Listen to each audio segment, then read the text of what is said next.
राम राम दोस्तों। Welcome to my YouTube channel. तो हम लोग डिस्कशन कर रहे थे इंजीनियरिंग हाईवे इंजीनियरिंग में हम लोग देख रहे थे geometric design of highway. Geometric design of highway में हम लोग कंप्लीट किए थे क्रॉस सेक्शन एलिमेंट के बारे में, side distance and horizontal alignment. ठीक है, ये तीनों टॉपिक जो है हम लोग कंप्लीट किए थे डिटेल्स में। तो आज हम लोग देखने वाले हैं वर्टिकल अलाइनमेंट के बारे में। ठीक है, देखिए वर्टिकल अलाइनमेंट में हम लोग देखेंगे ग्रेडियंट क्या है, कर्व, कर्व में आ जाएगा समित कर्व एंड वैली कर्व। ठीक है, तो चलिए स्टार्ट करते हैं वर्टिकल अलाइनमेंट से। तो चलिए स्टार्ट करते हैं वर्टिकल अलाइनमेंट से आज। ठीक है, तो देखिए सबसे पहले क्या होता है ग्रेडियंट।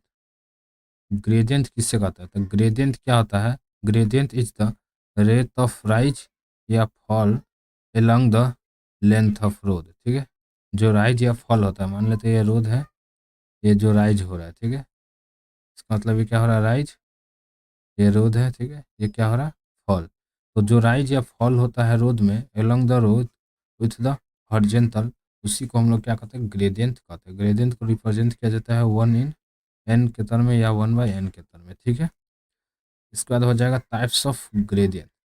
टाइप्स ऑफ ग्रेडियंट में होता है 4 प्रकार का ग्रेडियंट होता है। पहला हो जाएगा रूलिंग या डिजाइन ग्रेडियंट, दूसरा होता है लिमिटिंग ग्रेडियंट, थर्ड हो जाएगा एक्सेप्शनल ग्रेडियंट एंड फोर्थ हो जाएगा मिनिमम ग्रेडियंट। ठीक है, देखिए पहला रूलिंग ग्रेडियंट को ही हम लोग क्या कहते हैं? डिजाइन ग्रेडियंट कहते हैं। रूलिंग ग्रेडियंट को हम लोग क्या कहते हैं? डिजाइन ग्रेडियंट कहते हैं। Ruling gradient is the maximum gradient होता है। ये क्या होता है? मैक्सिमम ग्रेडियंट होता है within which the designer attempt to design the vertical profile of the road.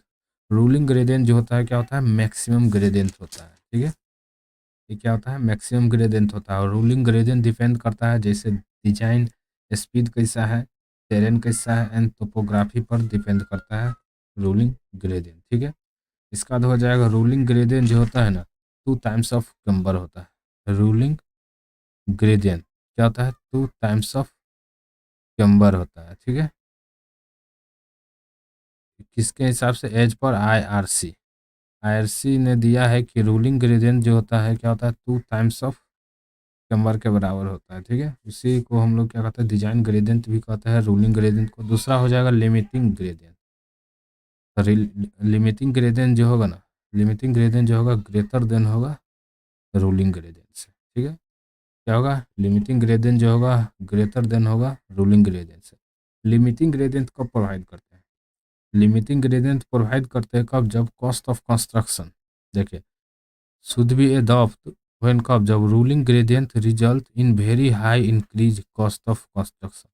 जब रूलिंग ग्रेडियंट का कॉस्ट ऑफ कंस्ट्रक्शन ज़्यादा हो जाएगा due to cutting and filling.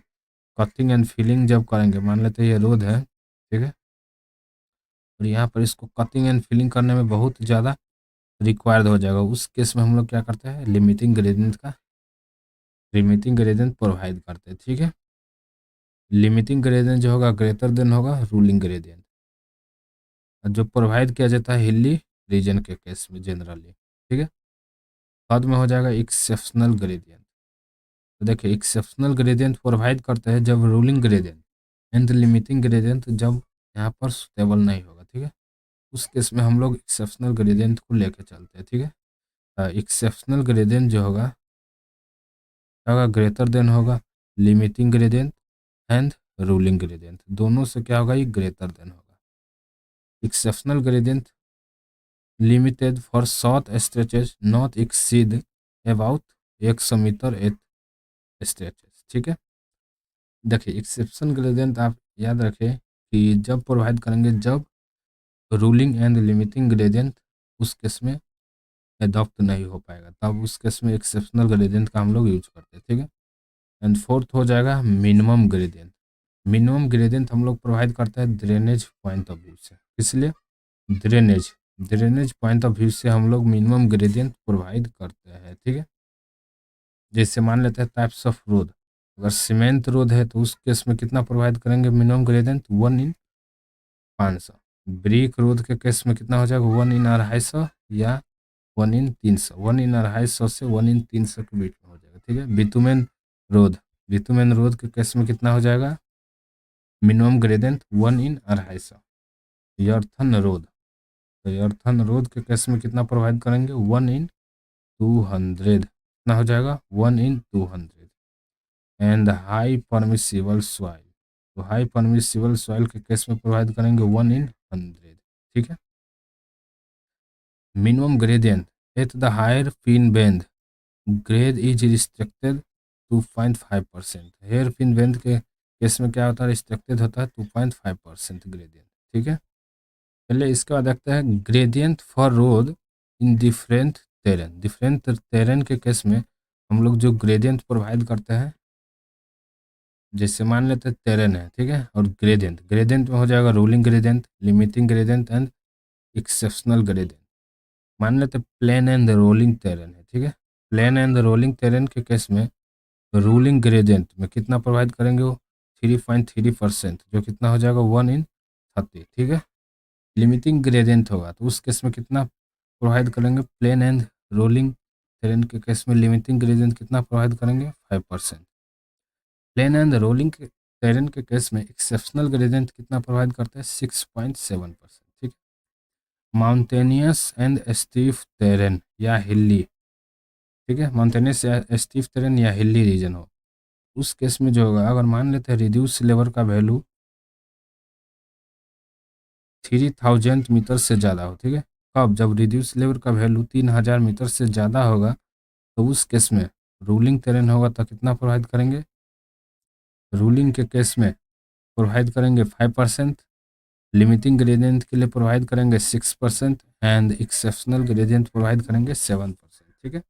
अगर स्टीफ टेरेन कब? जब रिड्यूस लेवल का वैल्यू 3000 मीटर से लेस देन या इक्वल टू हो, तो उस केस में रूलिंग ग्रेडियंट प्रोवाइड करते हैं 3%, limiting gradient 7% and exceptional gradient 8% provide करते हैं। ठीक है। यहाँ पर देखिए डिक्रीजिंग ऑर्डर ऑफ ग्रेडियंट या स्टिफनेस, डिक्रीजिंग ऑर्डर जो होता है ग्रेडियंट का किस ऑर्डर में होता है? तो देखिए सबसे ज़्यादा वैल्यू किसका होता है? एक्सेप्शनल ग्रेडियंट का। एक्सेप्शनल ग्रेडियंट रूलिंग ग्रेडियंट से भी ज़्यादा होता है एंड लिमिटिंग ग्रेडियंट से भी ज़्यादा होता है। ठीक है। देखिए एक्सेप्शनल ग्रेडियंट होगा ग्रेटर देन होगा limiting gradient, and limiting gradient जो होगा ग्रेटर देन होगा रूलिंग ग्रेडियंट या design gradient, and design gradient जो होगा ग्रेटर देन होगा minimum gradient. Minimum gradient provide करता है ड्रेनेज पर्पस के। ठीक है। एक्सेप्शनल ग्रेडियंट कब प्रोवाइड करेंगे? जब limiting gradient and ruling gradient यहाँ पर अडॉप्ट नहीं कर पाएंगे, उस केस में प्रोवाइड करेंगे। ठीक है। तो चलिए नेक्स्ट टॉपिक देखते हैं ग्रेड कंपनसेशन। ठीक है। तो देखिए ग्रेड कंपनसेशन क्या होता है? It is reduction in vertical gradient को जो हम लोग रिड्यूस करते हैं due to the horizontal curve, किसमें? हॉरिजॉन्टल कर्व के केस में। ठीक है। which is intended to offset the extra tractive force effort involve at the curve जो होता है ना, जैसे मान लेते हैं हॉरिजॉन्टल कर्व, तो हॉरिजॉन्टल कर्व के केस में क्या होता है? जैसे फ्रंट व्हील है, ठीक है, एंड रियल व्हील। तो रियल व्हील में क्या होता है? जो पीछे वाला व्हील होता है इसमें क्या होता है? इसके कारण हॉरिजॉन्टल कर्व के केस में क्या होता है? एक ट्रैक्टिव फोर्स जो होता है ना इन्वॉल्व होता है। ठीक है। उसी को रिएक्टिव फोर्स इन्वॉल्व भी होता है एंड क्या हो वर्टिकल ग्रेडियंट भी रहेगा, तो उस केस में क्या होगा? उसी ग्रेडियंट को जो भी हम कम करते हैं ना, उसी को हम लोग क्या कहते हैं? ग्रेड कंपनसेशन कहते हैं। ठीक है। ग्रेड कंपनसेशन जो होता है ना हॉरिजॉन्टल कर्व के केस में प्रोवाइड करते हैं। ठीक है। यहाँ पर भी देखिए रिडक्शन इन ग्रेडियंट को जो भी हम लोग रिड्यूस करते हैं at the horizontal curve because additional tractive force is required, क्योंकि हॉरिजॉन्टल केस के केस में क्या होता है? हॉरिजॉन्टल कर्व के केस में एडिशनल ट्रैक्टिव फोर्स जो होता है रिक्वायर्ड होता है, उसी को due to the curve resistance के कारण। ठीक है। जो which is intend to offset the extra tractive force involve at the curve, जो भी एक्स्ट्रा फोर्स इन्वॉल्व होता है ट्रैक्टिव फोर्स कर्व रेसिस्टेंस के कारण हॉरिजॉन्टल कर्व के केस में। ठीक है। तो उसी को हम लोग क्या करते हैं, कंट्रोल करने के लिए ग्रेडियंट को कम कर देते हैं, ठीक है, ताकि क्या हो, स्कीडिंग ना हो, जो भी एक्सीडेंट होगा उसको रोकने के लिए, ठीक है। देखिए, as per IRC gives the flowing specification for the grade compensation. देखिए, IRC क्या कहता है कि grade compensation is not required for grade later than 4%, अगर 4% से लेस देन है, ठीक है। अगर ग्रेड कंपनसेशन का वैल्यू 4% से लेस देन है तो उस केस में हम लोग क्या करते हैं, इसको निग्लेजिबल मानते हैं, ठीक है। उस केस में हम लोग ग्रेड कंपनसेशन प्रोवाइड नहीं करेंगे। कब? जब अगर ग्रेड कंपनसेशन का वैल्यू 4% से कम होगा तब, ठीक है। अगर मान लेते हैं ग्रेड कंपनसेशन का वैल्यू 4% से ज़्यादा होगा तब क्या करेंगे, तो देखिए इसके निकालने के लिए रूल दिया हुआ है, ठीक है। 3 फार्मूला है, मान लेते हैं ग्रेड कंपनसेशन हमको निकालना है कब, जब 4% से ज़्यादा होगा तब। तो उस केस में क्या होगा, ग्रेड कंपनसेशन जो होता है मिनिमम वैल्यू होता है, minimum value of 30 plus R divide by R, ठीक है। जो क्या होगा, इसका जो भी वैल्यू आएगा परसेंटेज में आएगा, ठीक है, या 75 बाई आर, जो भी वैल्यू आएगा क्या होगा 75 में, जो भी इस दोनों में से जो भी मिनिमम वैल्यू होगा, ठीक है, जो भी मिनिमम वैल्यू होगा वही हो जाएगा ग्रेड कंपनसेशन, ठीक है। वही क्या हो जाएगा, ग्रेड कंपनसेशन। ग्रेड कंपनसेशन क्या हो जाएगा, निकालने के लिए दो केस होगा, पहला 75 बाई आर, दूसरा हो जाएगा, देखिए पहला हो जाएगा 75 बाई आर, दूसरा हो जाएगा 30 प्लस आर बाई आर। इस दोनों में से जो भी वैल्यू मिनिमम होगा वही हो जाएगा ग्रेड कंपनसेशन, ठीक है। इस केस में देखिए आर का वैल्यू ग्रेटर देन 45 मीटर और आर का वैल्यू लेस देन 45 मीटर, ठीक है। देखिए इस चलिए इसके बाद देखते हैं कंपनसेट ग्रेडियंट। तो देखिए कंपनसेट ग्रेडियंट निकालने के लिए फार्मूला होता है ruling gradient minus grade compensation, ठीक है। क्या होता है, ruling gradient minus grade compensation, ruling gradient minus grade compensation.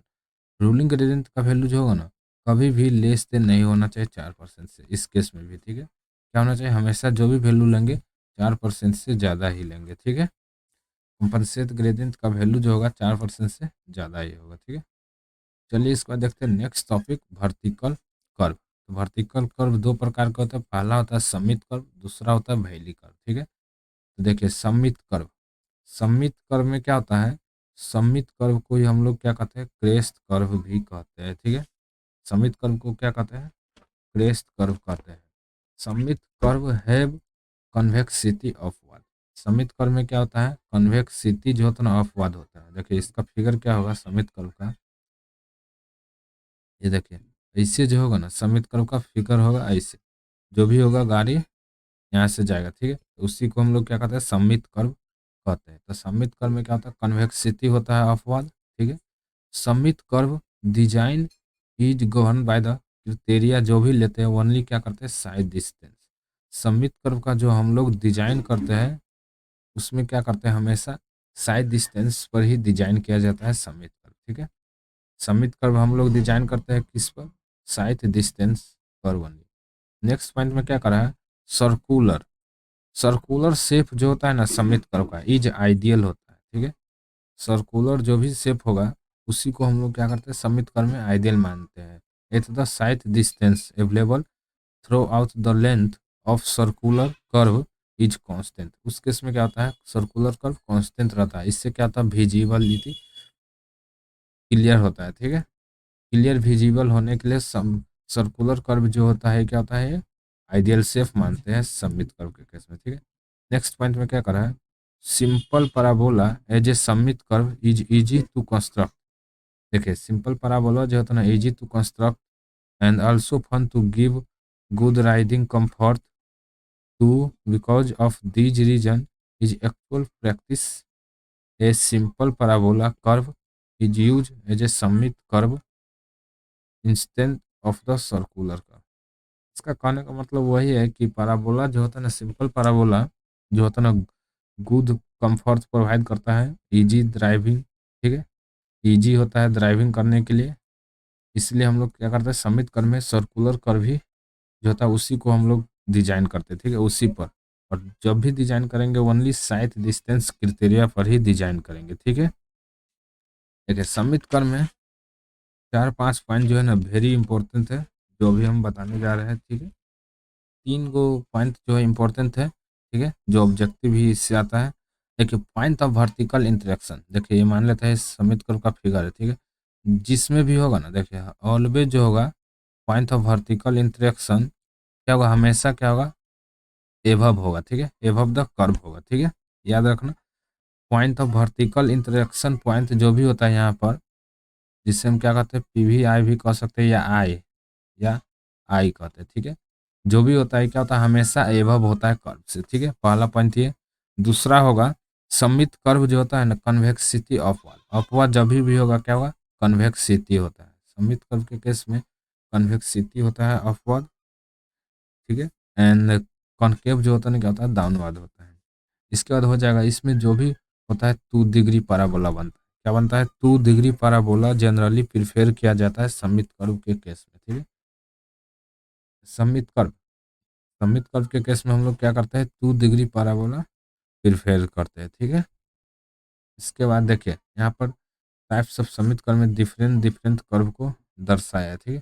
तो चलिए इसके बाद निकालते हैं, मान लेते हैं ये सममित कर्व है, ठीक है। यहाँ पर प्लस N1 से प्लस N2 जा रहा है, तो सममित कर्व में ये एन को हम लोग क्या कहते हैं, डेविएशन एंगल कहते हैं।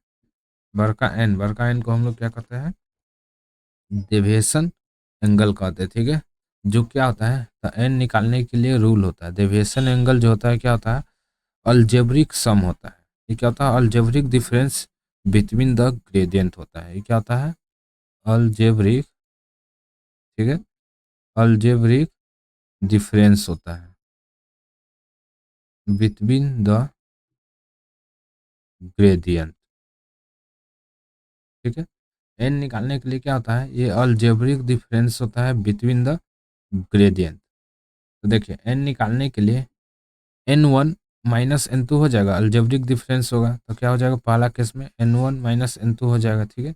देखिए व्हेन कब, जब positive gradient meet another positive gradient, तो उस केस में जो n का वैल्यू होगा, डेविएशन एंगल का जो वैल्यू होगा, N1 माइनस N2 हो जाएगा, ठीक है। सेकेंड केस में देखिए व्हेन कब, जब positive gradient meet a flat gradient, मान लेते हैं N1 यहाँ है, ठीक है, एंड N2 बराबर क्या है, 0 दे, फ्लैट ग्रेडियंट है, तो N2 बराबर क्या है, 0 है, ठीक है। जब मीट करेंगे तो उस केस में n बराबर क्या हो जाएगा, N1 माइनस N2, तो N2 तो 0 है, तो उस केस में जो n का वैल्यू हो जाएगा N1 के बराबर हो जाएगा, ठीक है। डेविएशन एंगल जो होगा N1 के बराबर हो जाएगा। तो चलिए नेक्स्ट में देखें, नेक्स्ट पॉइंट में क्या कर रहा है, when A ascending gradient positive gradient, ठीक है, जो मीट कर रहा है डिसेंडिंग ग्रेडियंट, डिसेंडिंग ग्रेडियंट मतलब क्या होता है, नेगेटिव ग्रेडियंट, ठीक है।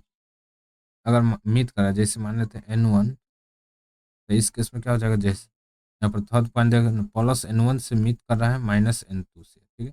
देखिए n निकालेंगे तो क्या हो जाएगा, N1 और माइनस माइनस N2, तो यहाँ से माइनस माइनस क्या हो जाएगा, प्लस हो जाएगा, तो क्या हो जाएगा, n का वैल्यू N1 प्लस N2 हो जाएगा, ठीक है। तो उस केस में डेविएशन एंगल कितना हो जाएगा, N1 plus N2, deviation angle will be maximum in this case, ठीक है, सबसे ज़्यादा होगा डेविएशन एंगल। इसका फोर्थ में देखिए व्हेन डिसेंडिंग ग्रेडियंट, जो क्या होगा, नेगेटिव, ठीक है, negative meet another descending gradient, negative negative से मीट करेगा, तो उस केस में क्या होगा, देखिए यहाँ पर N1 माइनस से मीट कर रहा है N2 माइनस से, ठीक है। तो देखिए यहाँ पर जो होगा n बराबर हो जाएगा माइनस N1 माइनस N2, क्या हो जाएगा, यहाँ पर माइनस माइनस क्या हो जाएगा, प्लस, तो N2 माइनस N1 हो जाएगा, तो इस केस में डेविएशन एंगल क्या हो जाएगा, N2 माइनस N1 हो जाएगा, ठीक है। फोर्थ केस है डेविएशन एंगल निकालने के लिए, किसमें, सममित कर्व के केस में, ठीक है। इसके बाद चलिए इसका डिजाइन करते हैं हम लोग, सममित कर्व का लेंथ कैसे निकालते हैं। तो देखिए पहला पहला केस, लेंथ ऑफ सममित कर्व फॉर SSD, ठीक है। तो लेंथ ऑफ सममित कर्व निकालने के लिए दो केस होता है। पहला हो जाएगा अगर मान लेते हैं SSD दिया हो तब, ठीक है। अगर SSD के केस में अलग निकलेगा, intermediate sight distance and overtaking side distance OSD, दोनों के केस में क्या होता है, अलग अलग निकलता है, ठीक है। तो मान लेते हैं अगर लेंथ ऑफ समित कर्व हमको निकालना है किसमें, एसएसडी के केस में, उसमें भी दो पॉइंट बनता है, ठीक है। इसमें भी दो केस बनेगा। पहला, अगर लेंथ ऑफ समिट कर्व अगर ग्रेटर देन है एसएसडी से, ठीक है। पहला मान लेते हैं अगर length of summit curve greater than होगा एसएसडी से, तो उस केस में जो फॉर्मूला हो जाएगा एल एस बराबर हो जाएगा N into S square divide by root under two into क्या हो जाएगा बड़का H plus root under two into small h पूरा के क्या हो जाएगा होल स्क्वायर हो जाएगा, ठीक है। इसी को जब कैलकुलेट करेंगे तो यहाँ पर हो जाएगा N into S square by 4.4। देखिए यहाँ पर बड़का एच का वैल्यू कितना लेते हैं 1.2 मीटर, ठीक है। एंड स्मॉल एच का वैल्यू 0.15 मीटर। कितना लेंगे स्मॉल एच का वैल्यू 0.15 मीटर, ठीक है। जब यहाँ पर पुट करके रखेंगे तो N into S square by कितना हो जाएगा 4.4 हो जाएगा, ठीक है। दूसरा केस मान लेते हैं लेंथ ऑफ समिट कर्व अगर ग्रेटर देन है एस एस डी, ठीक है। तो उस केस में जो फॉर्मूला हो जाएगा, देखिए लेंथ ऑफ समिट कर्व निकालने के लिए कितना हो जाएगा 2 इंटू एस हो जाएगा माइनस इसको ऊपर कर देंगे, कितना हो जाएगा रूट अंदर 2 इंटू स्मॉल एच जब बड़का एच प्लस रूट अंदर 2 इंटू स्मॉल एच पूरा का whole square divide by N, ठीक है। इसी को लिख सकते हैं 2s माइनस 4.4 बाई एन, ठीक है। 4.4 बाई एन ये दोनों फॉर्मूला हो जाएगा किस केस में, जब एसएसडी दिया हो, ठीक है। दूसरा केस मान लेते हैं अगर लेंथ ऑफ समिट कर्व हमको निकालना है कब, जब intermediate sight distance and OSD के केस में। तो उस केस में भी दो पॉइंट बनेगा। पहला, अगर लेंथ जो होगा ग्रेटर देन हो जाएगा ओएसडी या इंटरमीडिएट साइड डिस्टेंस, ठीक है। तो उस केस में क्या हो जाएगा N into S square divide by 8 into H. Direct लिखा है 8 इंटू एच, ठीक है। या इसी को लिख देंगे N into S square divide by 9.6। देखिए ओ एस टी के केस में या इंटरमीडिएट साइड डिस्टेंस के केस में क्या होता है एच और स्मॉल एच दोनों का वैल्यू कितना ले लेते हैं 1.2 मीटर, ठीक है। अगर लेंथ ऑफ समिट कर्व जो होगा अगर ग्रेटर देन लेस देन है ओ एस टी या इंटरमीडिएट साइड डिस्टेंस से, तो उस केस में हो जाएगा 2s minus 8 into H by N. इसी को लिख सकते हैं 2s माइनस 9.6 बाई एन, ठीक है। क्या हो जाएगा 9.6 बाई एन हो जाएगा। देखिए बारका एन को क्या कहते हैं डेविएशन एंगल, जो क्या होता है अलजेब्रिक डिफरेंस होता है, ठीक है, इन द ग्रेडियंट का। बारका एच को क्या कहता है height of I level of the driver. Driver का हाइट ऑफ आई लेवल होता है जो कितना होता है 1.2 मीटर जनरली होता है, ठीक है। स्मॉल एच जो होता है ना हाइट ऑफ ऑब्जेक्ट होता है एबव द रोड सरफेस या पेवमेंट सरफेस, कितना हो जाएगा 0.15 मीटर होता है। एस को क्या कहता है साइड डिस्टेंस, जो हो जाएगा stopping side distance. S not यहाँ पर है ओवरटेकिंग या इंटरमीडिएट साइड डिस्टेंस, ठीक है। देखिए एच पर आईआरसी जो है दिया है एच का वैल्यू कितना लेता है 1.2 मीटर एंड स्मॉल एच का वैल्यू 0.15 मीटर, ठीक है। चलिए इसके बाद देखते हैं नेक्स्ट टॉपिक वर्टिकल कर्व के बारे में, ठीक है। तो वर्टिकल कर्व को क्या कहते हैं सेग कर्व भी कहते हैं, जो are vertical curve having convexity downward. Vertical curve का फिगर क्या होता है ये होता है, ठीक है। इसमें क्या होता है कन्वेक्सिटी जो भी होता है क्या होता है डाउनवर्ड होता है। And it is design is gun comfort criteria and safety criteria. Valley curve का जो हम लोग डिजाइन करते हैं कंफर्ट क्रिटेरिया भी एज्यूम करते हैं एंड सेफ्टी क्रिटेरिया को भी एज्यूम करके डिजाइन करते हैं। जबकि सबमिट कर्व जो डिजाइन किए थे ओनली एसएसडी के केस में साइड डिस्टेंस पर ही डिजाइन करते ओनली, ठीक है। देखिए नेक्स्ट पॉइंट में क्या कर रहा है cubic parabola is generally preferred in the vertical valley curve. Vertical valley curve में हम लोग क्या करते हैं क्यूबिक पैराबोला को प्रिफेर करते हैं, ठीक है।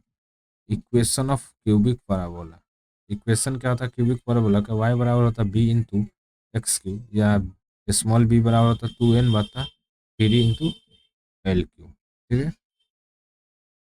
यहाँ पर भी देखिए वर्टिकल कर्व के केस में भी दो तीन पॉइंट आप याद रख सकते हैं।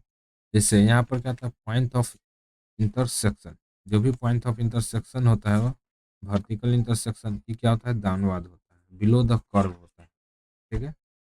यहाँ पर देखिए ये जैसे वर्टिकल कर्व है, ठीक है, जितना भी होगा ना उस केस में जो भी पॉइंट ऑफ इंटरसेक्शन होगा, पॉइंट ऑफ इंटरसेक्शन जो भी होगा ये क्या होगा, बिलो द कर्व होगा। ठीक है, पहला पॉइंट ये याद रख सकते हैं। वैली कर्व जो होता है ना कन्वेक्सिटी दानवाद होता है, ये भी याद रख सकते हैं। ठीक है, एंड इसके बाद जो भी इसमें क्या होता है क्यूबिक पैराबोला बनता है। इसमें क्या होता है 3 डिग्री पैराबोला बनता है, क्यूबिक पैराबोला लेता है। जबकि समित कर्व में हम लोग क्या करते हैं पैराबोला लेते हैं, 2D पैराबोला लेते हैं।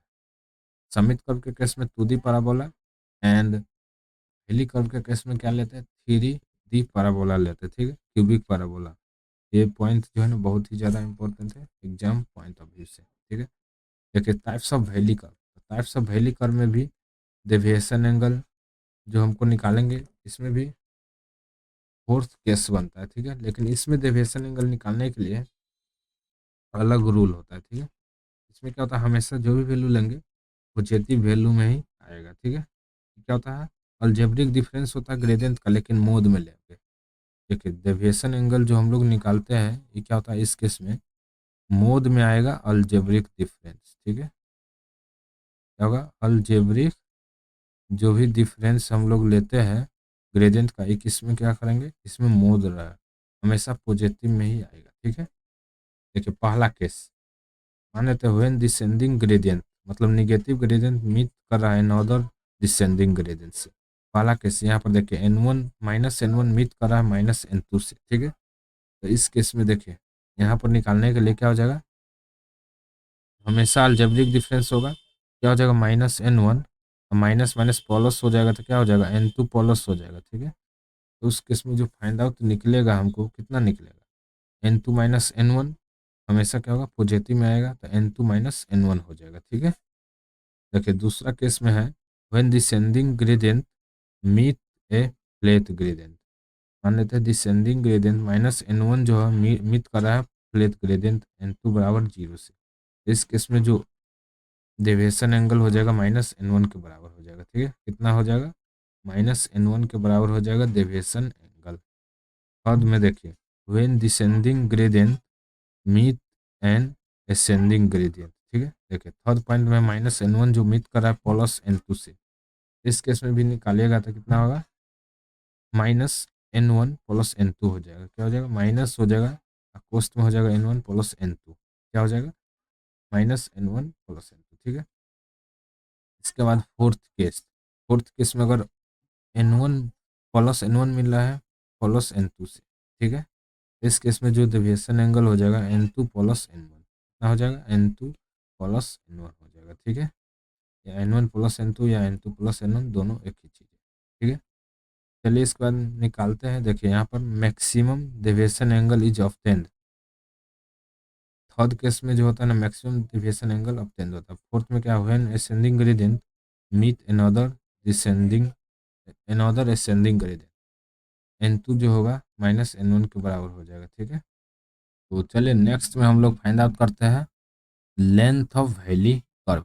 देखिए length of valley curve find out करने के लिए दो केस से हम लोग फाइंड आउट करते हैं। पहला होता है कंफर्ट क्राइटेरिया, दूसरा हो जाएगा हेडलाइट साइड डिस्टेंस। ठीक है, तो देखिए हेडलाइट साइड डिस्टेंस या इंटरमीडिएट साइड डिस्टेंस जो भी हो जाए इसमें या एसएसटी। ठीक है, पहला comfort criteria transition curve is provide back to back. ठीक है, सी का वैल्यू कितना लेता है इस केस में 0.6 मीटर पर सेकेंड क्यूब।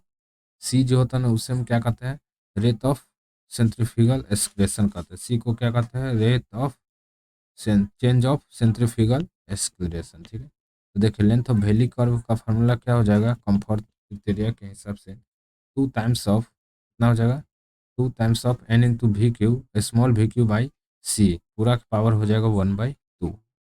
ठीक है, अगर इसको भी जो होगा इस केस में मीटर पर सेकेंड में होना चाहिए। अगर इसको किलोमीटर पर आवर, अगर भी किलोमीटर पर आवर में आ जाएगा तो कितना हो जाएगा 0.38 इंटू एन इंटू वी के क्यू पूरा का पावर कितना हो जाएगा 1/2 हो जाएगा। ठीक है, तो इस केस में याद रखिएगा भी जो होगा किलोमीटर पर आवर और यहाँ पर जो होगा मीटर पर सेकेंड हो जाएगा। ठीक है, दूसरा मान लेते हैं एज पर हेडलाइट साइड डिस्टेंस या एसएसटी।